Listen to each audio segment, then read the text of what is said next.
دنیا میں جو لوگ دوسروں کو خیر سکھاتے ہیں، برائی سے روکتے ہیں، تعلیم دیتے ہیں، جہالت سے بچاتے ہیں، وہ لوگ امام کہلاتے ہیں، استاد کہلاتے ہیں، مرشد کہلاتے ہیں۔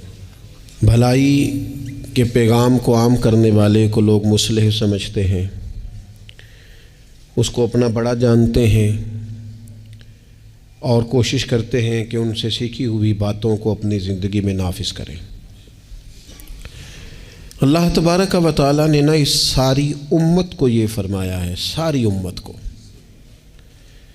کہ تم اس لیے بہترین امت ہو کہ تم نے لوگوں کو خیر کا حکم دینا ہے، تم نے لوگوں کو برائی سے بچانا ہے۔ کنتم خیر امت اخرجت للناس، فرمایا تم بہترین امت ہو، لوگوں کی بھلائی کے لیے تمہیں پیدا کیا گیا ہے۔ تأمرون بالمعروف وتنہون عن المنکر، تم لوگوں کو معروف کا حکم دو گے اور منکرات سے منع کرو گے۔ اس امت نے، پوری امت نے پیشوائی کرنی ہے پوری دنیا میں، جہاں بھی کفر ہے، شرک ہے، جہاں بھی اسلام سے دور لوگ عقائد لے کے بستے ہیں، ان سب لوگوں تک پیغام حق پہنچانا ہے، ان کی ذہن سازی کرنا، ان کو یہ بتانا کہ سچا اور کھرا دین دین اسلام ہے، ان کو یہ بتلانا کہ ہماری بھلائی، ہماری نجات اللہ کو ماننے میں ہے اور رسول کریم علیہ السلام کے دروازے کی گدائی میں ہے۔ یہ اس پوری امت کے ذمے اللہ نے لگایا۔ ہمارے ہاں لوگ یہ سمجھتے ہیں کہ مجھے نسبت حاصل ہو گئی ہے، اب میرا اعزاز بن گیا ہے، لیکن جو چیز وجہ نسبت ہے اس کو میں اختیار کروں چاہے نہ کروں۔ استاد بڑا باعث افتخار ہے، پر اس کی وجہ عزت یہ ہے کہ وہ پڑھاتا ہے، اور اگر وہ پڑھائی نہ، وہ کہے جی میں استاد ہوں میری عزت کرو، بھئی آپ کا جو منصب ہے وہ بھی تو پورا کریں آپ۔ ایک شخص ہے جس کی وجہ عزت یہ ہے، وجہ فضیلت یہ ہے کہ وہ کسی کو کوئی ہنر سکھاتا ہے، کوئی کام سکھاتا ہے، وہ کہے کہ میری عزت تو کرو، پر جو وجہ ہے عزت کی وہ میں پوری نہیں کروں گا، تو لوگ کہیں گے بھی جو وجہ اعزاز ہے وہ تو آپ نے پورا کیا ہی نہیں۔ اس امت مسلمہ کی جو وجہ فضیلت ہے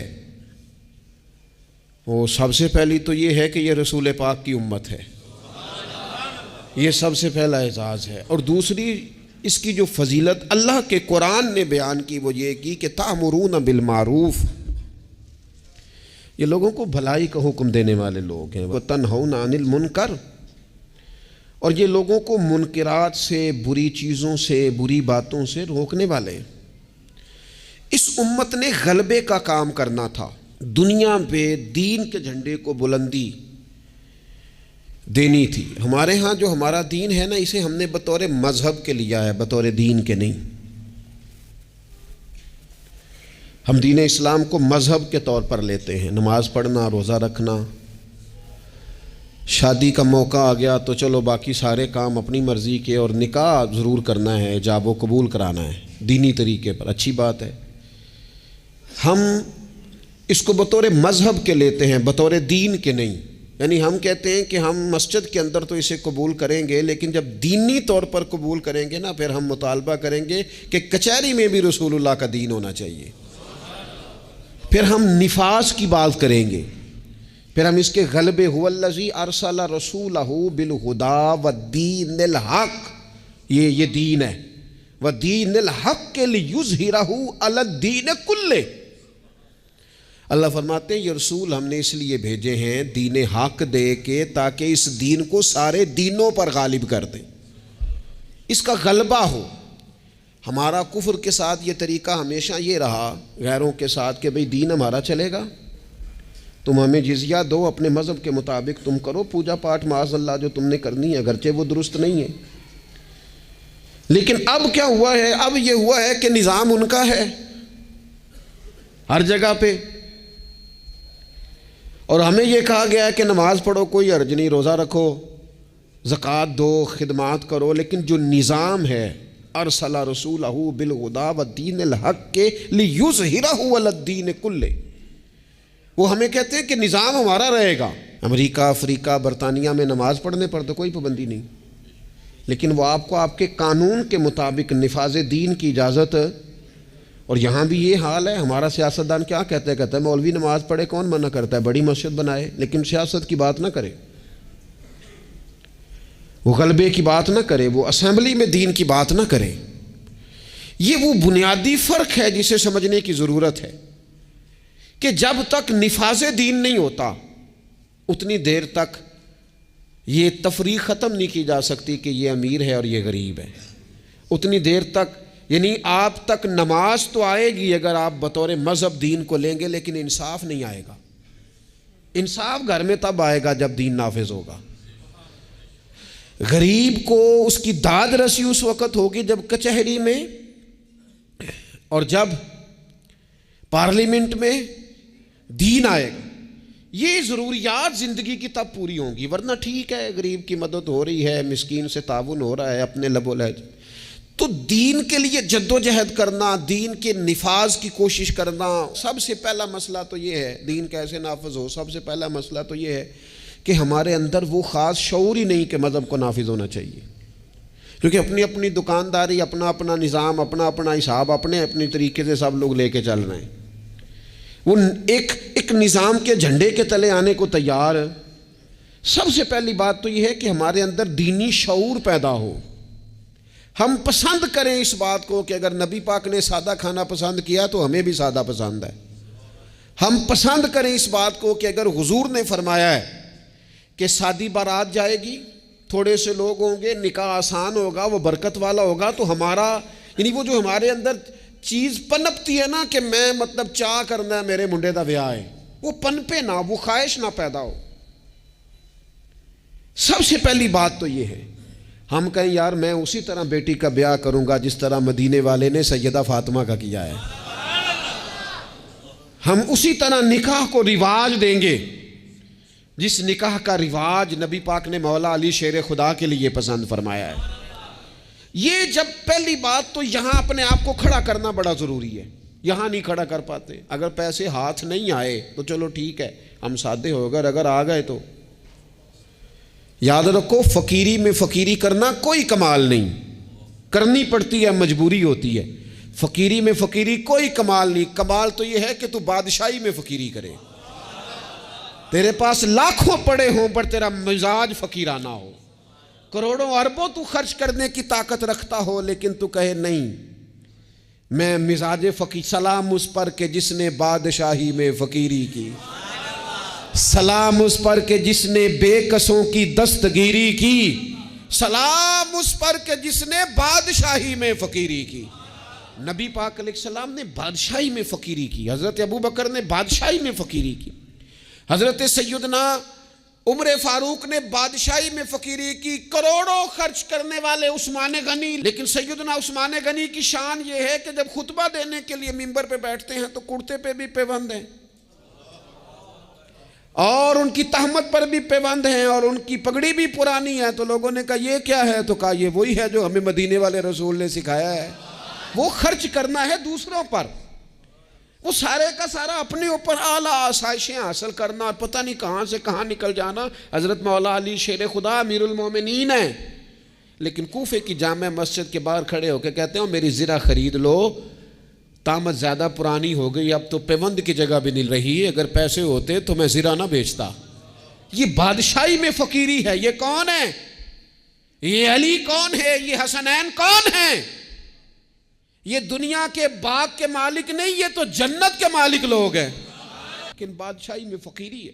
ایک تو یہ ماحول بنائیں کہ دین کو بطور دین قبول کریں، جس کو تجارت نہ بنائیں کہ میں نفل پڑھوں گا تو میرا کام صحیح چلے گا تو میں فلانا کام کروں گا. عبادت کو عبادت رہنے دیں. اگرچہ تسبیحات گننا جائز ہے لیکن ہر وقت اپنی نیکیاں گنتے ہی رہنا اور کانوں میں بتا دینا کہ آج میں 4,500 پڑھے ہیں، یہ بھی ٹھیک. زاہدوں نے یہ عجب کام کیا، اب بس ہے نا کہ تسبیح کے دانوں سے جو کام لیا، چاہیے تھا نا کہ بے شمار پکارتے تجھ کو. اور یہ بھی کوئی بات ہے گن گن کے تیرا نام لیا، گن گن کے تیرا نام لیا. وہ جو دیتا ہے وہ بھی کبھی گنا ہے، لیکن اس کا نام بھی لینا تو پہلے گن لینا. یہ کیا بات ہوئی؟ میں نے کہا گننا جائز ہے، لیکن اس گننے میں اپنے آپ کی بڑھوتری بیان کرنا کہ میں بڑی شے ہوں، میں نے اتنا پڑھا، یہ درست نہیں ہے۔ تو میرے عزیز، ایک تو دین کو نافذ کریں، اپنی طبیعت جی دین جو کہتا ہے نا۔ خواجہ صاحب نے خط لکھے ہیں کچھ 8 خط میں نے خواجہ صاحب کے پڑھے ہیں جو خواجہ قطب الدین بختیار کاکی کے نام ہے۔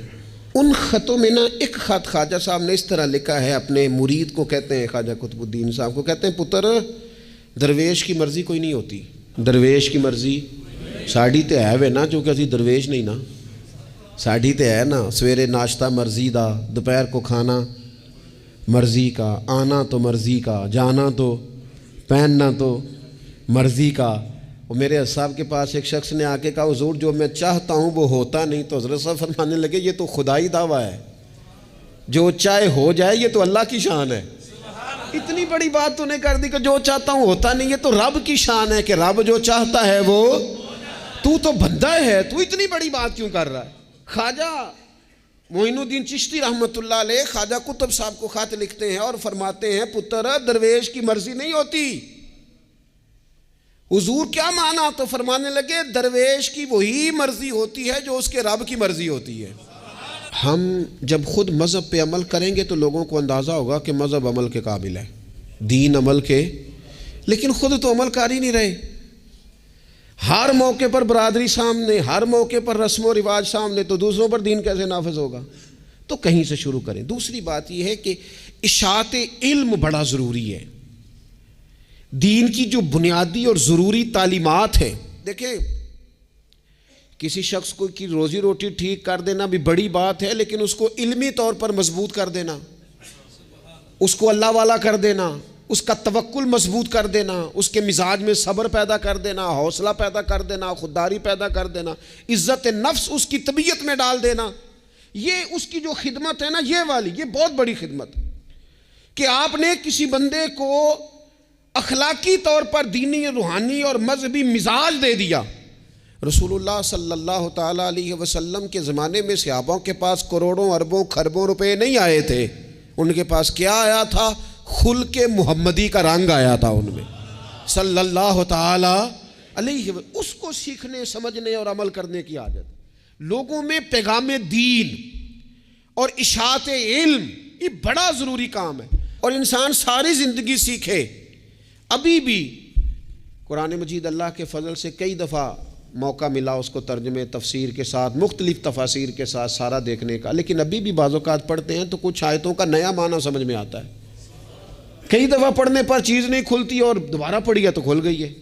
حضور علیہ السلام نے فرمایا میرا قرآن کبھی پرانا نہیں ہوگا، جب بھی پڑھو گے تازہ ہی مزہ دے گا۔ ایک تو مزاج علمی بنائیں، دوسری بات یہ ہے کہ ڈلیور کرنے کا مزاج ہو، دینے کا مزاج ہو۔ امت مسلمہ دیتی ہے، یہ کشکول طلب دراز نہیں کرتی۔ دکھ سنانا ہر وقت یہ مزاج پیدا کرنا کہ بڑی غریبی، بڑی آزمائش، بڑی پریشانی ہے، اس سے تو بندہ کمزور ہو جاتا ہے۔ طبیعت اس طرح کی ہو کہ کوئی سیکھ لے، کوئی سمجھ لے، کوئی اس کے اندر چیز پیدا ہو جائے۔ اپنی خودی کو، خودداری کو بیدار رکھنا اور کسی کا نفع کرنے کی کوشش کرنا۔ حضرت عمر فاروق رضی اللہ تعالیٰ عنہ سفر کر رہے تھے، ایک بوڑھے کو بھیک مانگتے دیکھا، اسے پہچان لیا، فرمایا تو فلانا فلانا یہودی نہیں؟ یہودی۔ اس نے کہا میں وہی ہوں۔ فرمایا بھیک مانگ رہے ہو؟ کہنے لگا میں اسلامی حکومت کو جزیہ دیتا ہوں، لیکن اب بوڑھا ہو گیا ہوں، کمائی نہیں کر سکتا، تو جزیہ تو دینا ہوتا ہے نا، تو میں کچھ خیرات کٹھی کرتا ہوں، تو کچھ اپنے اخراجات دیکھتا ہوں اور کچھ میں جزیہ دیتا ہوں۔ تو حضرت عمر اس کو پکڑ کے لائے وزیر خزانہ کے پاس، فرمایا جب تک یہ بندہ ٹھیک تھا ہمیں جزیہ دیتا تھا، اب جب تک یہ بیمار ہے اسلامی حکومت اسے ماہانہ اس کے خرچہ دیا کرے گی۔ یہ امت تو دینے والی ہے، اس کو ماہانہ خرچ ہم دیں گے۔ وہ شخص کہتا ہے ساری عمر جزیہ دیا تھا، قریب رہے تھے، وہ اثر نہیں ہوا، اور حضرت عمر کی یہ بات ایسی اثر کر گئی، میں نے کہا حضور یہودی بن کے ضرور میں نے خیرات لینی ہے، آپ میرا ہاتھ پکڑے نا، مجھے کلمہ پڑھائیں، ہم اس مسئلے کو ہی ختم کریں، یہ تفریق ہی ختم ہو۔ امت تو دیتی ہے، امت تو بانٹتی ہے، امت کے اندر تو جذبہ ہوتا ہے۔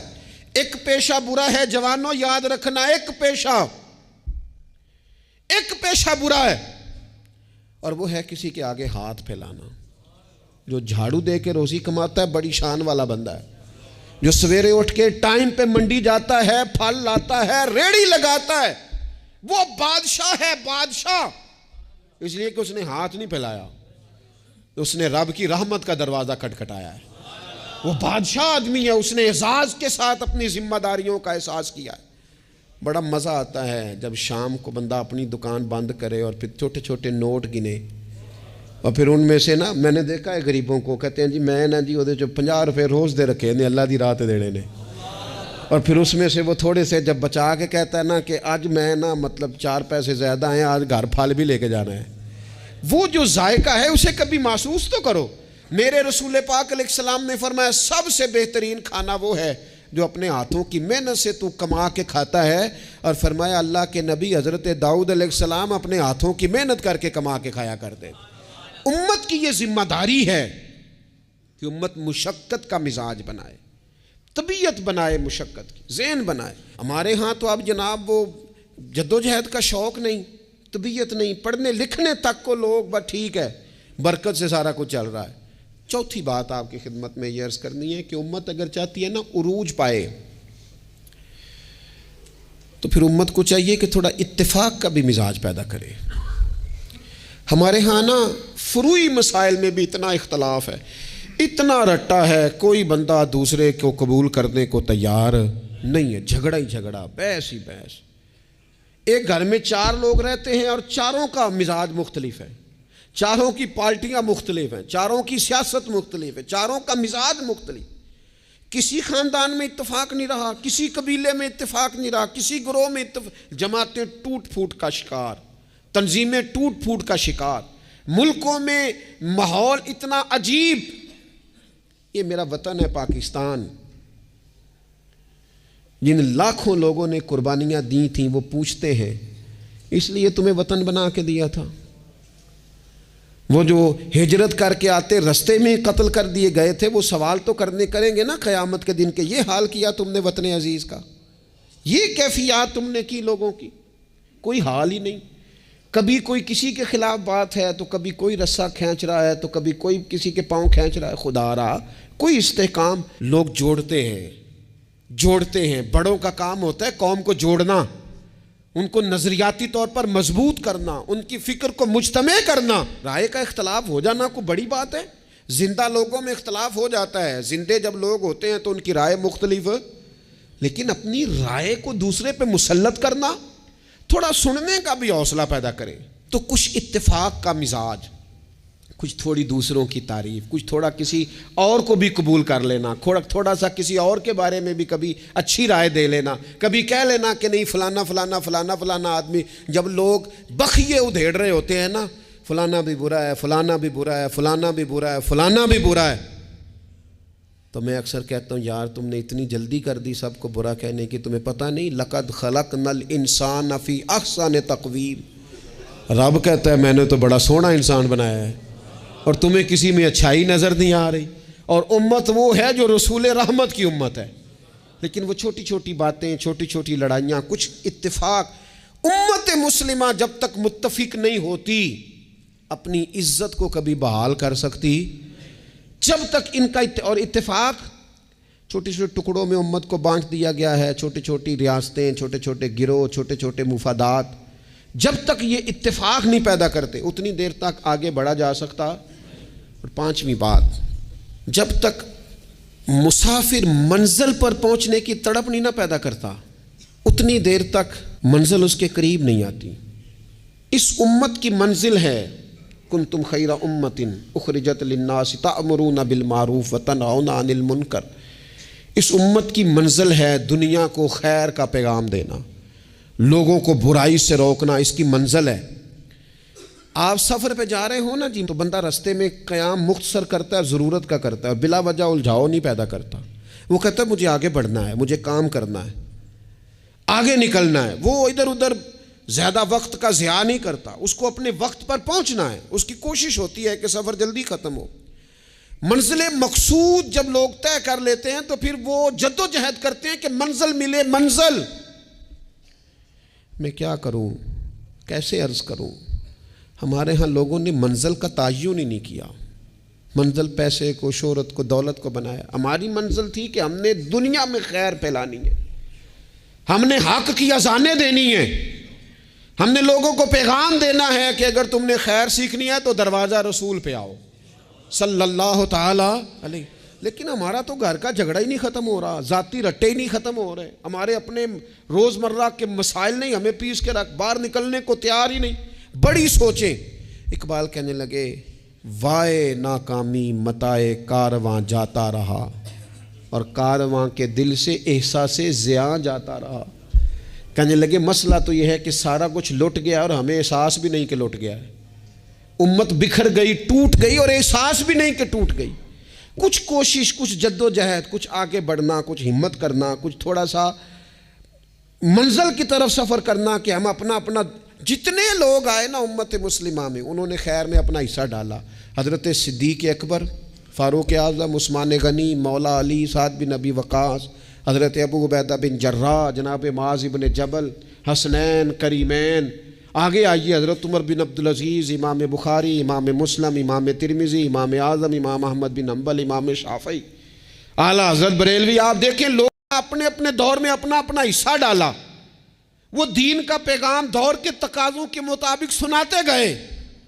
اگر وہ پیغام بغداد آیا تو غوث پاک نے ممبر سجا لیا، اگر وہ پیغام اجمیر آیا تو خواجہ معین الدین نے ممبر سجا لیا، اگر وہ پیغام پاک پتن آیا تو بابا فرید ممبر پہ بیٹھ گئے، دنیا کو اللہ اللہ سکھا دی۔ اگر وہ پیغام لاہور آیا تو سید حجویر مخدوم امم، گنج بخش فیض عالم، مظہر نور خدا، ناکسارا پیر کامل کامل آرا، رہنما وہ اذانیں دیتے رہے، اپنے اپنے حصے کی ڈیوٹی کرتے رہے۔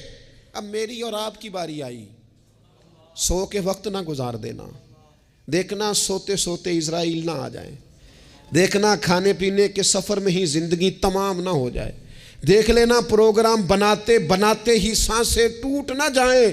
اقبال تڑپ کے کہنے لگے، حضور کی بارگاہ میں کہنے لگے میری زندگی کا مقصد تیرے دین کی سرفرازی، میں اسی لیے مسلمان، میں اسی لیے مسلمان، میں اسی لیے مسلمان، میں اسی لیے نمازی۔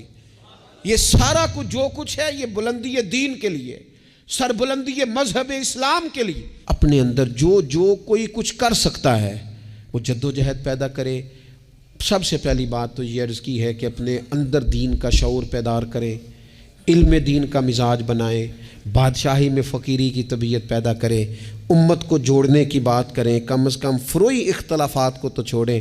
اور پانچویں بات یہ ہے کہ جو کوئی کچھ کر سکتا ہے وہ کرے، آگے بڑھے۔ ایک بندے کو نمازی بنا سکتا ہے تو اسے بنائے، ایک کو قرآن مجید کی تعلیم کے قریب کر سکتا ہے تو کرے، لوگوں کو بتائے کہ یہ گناہ، یہ میل کچیل، یہ مومن کی شان ہی نہیں، مومن کا کردار، اس کی عظمت اس کے نام سے واضح ہے۔ حضور والے جو ہیں وہ تو لفظ سے واضح ہے کہ یہ کون لوگ ہیں۔ میری زندگی کا مقصد تیرے دین کی سرفرازی، میں اسی لیے مسلمان، میں اسی لیے نمازی، وما علینا الا البلاغ المبین۔